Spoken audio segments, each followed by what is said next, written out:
Hello students, स्वागत है आपका द फ्री एकेडमी में।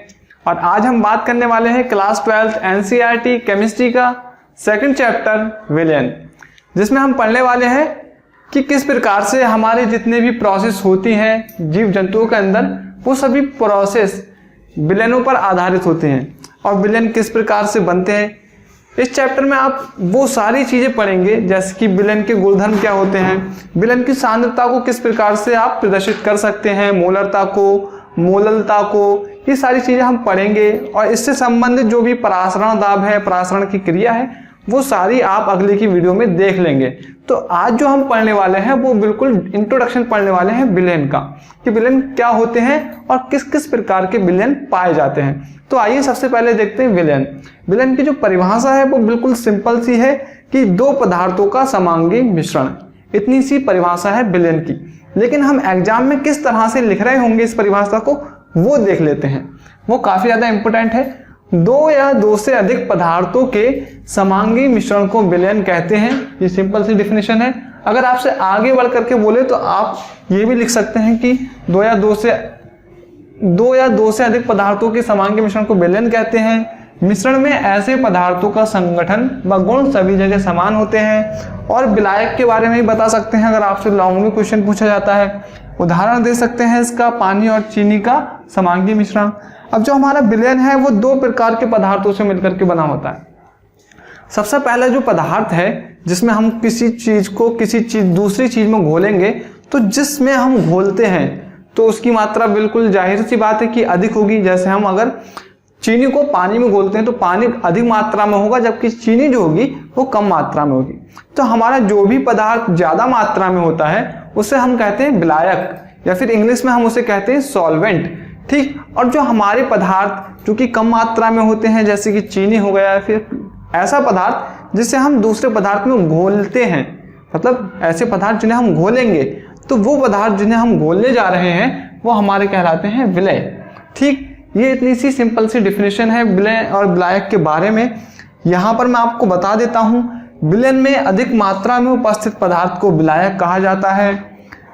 विलायक ही किसी भी विलेन की भौतिक अवस्था को निर्धारित करता है।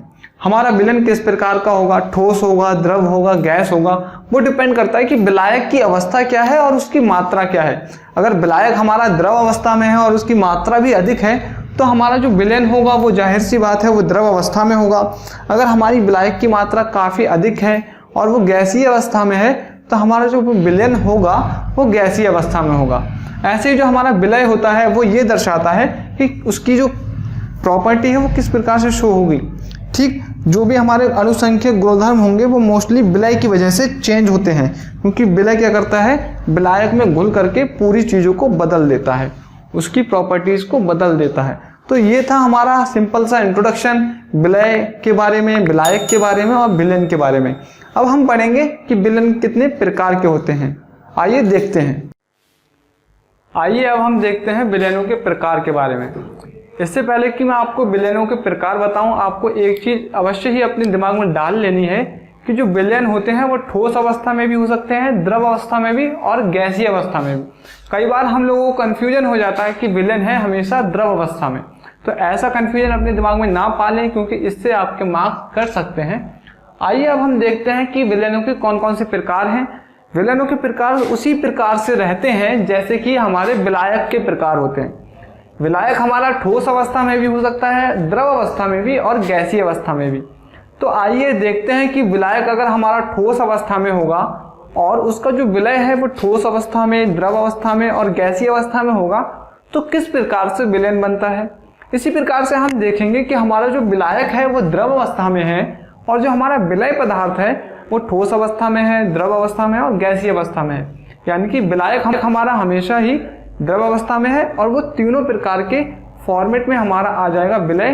अब वहां से हम देखेंगे कि किस प्रकार का सॉल्यूशन बनता है। इसी प्रकार से हम देखेंगे कि गैसीय अवस्था में अगर विलायक हो तो किस प्रकार से सॉल्यूशन बनते हैं। आइए सबसे पहला एग्जाम्पल हम देखने वाले हैं ठोस विलायक के रूप में। यहाँ पर मैंने प्रकार लिख दिया है कि किस प्रकार का विलेन है। तो हमारा अगर विलायक ठोस होगा तो हमारा जो विलयन बनेगा वो ठोस विलयन बनेगा। ठीक, अब यहाँ पर जो हमारा विलय है वो तीनों पदार्थ की अवस्थाओं में हो सकता है। वह ठोस अवस्था में हो सकता है, द्रव अवस्था में और गैस अवस्था में। आइए सबसे पहला देखते हैं कि अगर हमारा विलय भी ठोस है और विलायक भी ठोस है तो हमारा किस प्रकार से सॉल्यूशन बनता है। तो अगर हम तांबे का सोने में विलयन बना दें, यानी कि हम तांबे को भी पिघला लें और सोने को भी पिघला लें और उनका मिश्रण कुछ इस प्रकार से बनाएं कि उनका मिश्रण जो हो वो समांगी मिश्रण हो, तो हमारे पास जो विलयन प्राप्त होगा वो हमारा एक ठोस विलयन प्राप्त होगा। आपसे कई बार क्वेश्चंस में पूछ लिया जाता है कि ठोस विलयन का एग्जाम्पल दीजिए। ठीक, तो आप ये वाला एक एग्जाम्पल दे सकते हैं। आपको ये टेबल एक बार अच्छे से पढ़ लेनी है, आपको खुद ब खुद सारे ही एग्जाम्पल अच्छे से याद हो जाएंगे। अब हम देखते हैं कि हमारे पास विलायक ठोस है और जो विलय है वो द्रव अवस्था में है। तो हमारे पास जो सोडियम होता है वो हमारा विलायक हो गया यहाँ पर, और जो पारा है वो द्रव अवस्था में हो गया। तो पारा विलय की तरह काम करेगा और जब हम यहाँ पर इसका समांगी मिश्रण बनाएंगे तो हमें एक विलयन प्राप्त होगा। ऐसे ही हम देख सकते हैं कि हमारा जो गैस है वो अब विलय है और हमारा जो विलायक है वो अभी भी ठोस अवस्था में है, क्योंकि हम ठोस विलयन पढ़ रहे हैं। अब देखते हैं कि किस प्रकार से हम यहाँ पर करेंगे। जो पैलेडियम है वो एक ठोस पदार्थ रहता है, जो हाइड्रोजन है वो एक गैस है और इनका जो मिश्रण होगा वो हमारा एक ठोस विलयन होगा। आपको कई बार दे सकते हैं कि हाइड्रोजन और पैलेडियम का जो विलयन होता है वो कैसा विलयन है, तो वहां पर आपको ठोस विलयन पर टिक करना होगा। ठीक, आइए अब हम समझते हैं कि द्रव विलयन हमारे कैसे होते हैं। द्रव विलयन में हमेशा ही हमारा जो विलायक होगा वो द्रव अवस्था में होगा, बाकी जो विलय की तीनों अवस्थाएं वो चेंज होती रहेंगी। तो यहाँ पर हमारा विलायक द्रव अवस्था में, विलय ठोस अवस्था में। तो जल में अगर हम ग्लूकोज को घोल दें, ठीक, या फिर हम जल में पानी को घोल दें, अगर हम जल में चीनी को घोल दें तो हमारा ये द्रव विलयन होगा। ठीक, ठोस हमारी चीनी हो जाएगी और पानी हमारा द्रव हो जाएगा। ऐसे ही हम द्रव को द्रव में घोल दें, यानी कि हमने क्या किया, थोड़ी सी शराब ले ली या फिर एथेनॉल ले ली।